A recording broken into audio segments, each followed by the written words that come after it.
Well, this was the smartest comment yet. And that was exactly my point. They made up all continents and land masses. The Europeans.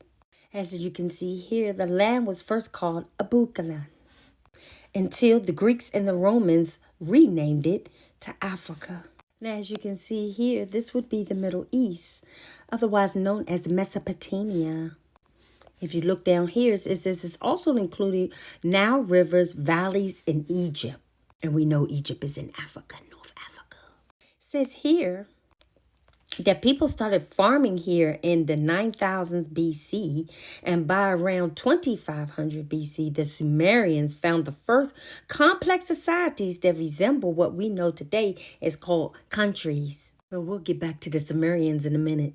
Now, this is a map showing you that this was the Shem line and this was the Japheth line. And that's pretty much my point.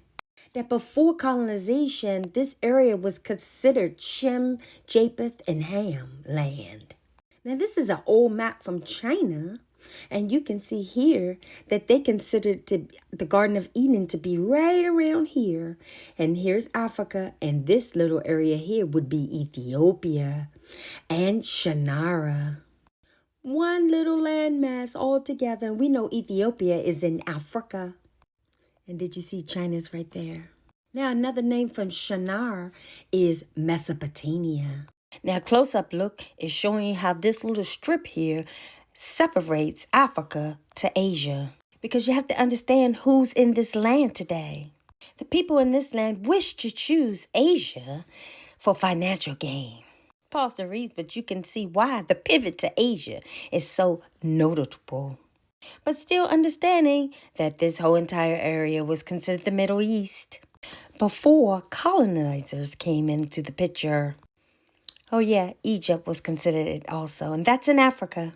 So no matter what the maps are saying today, it's very clear that Africa is a part of the Middle East, Northern Africa.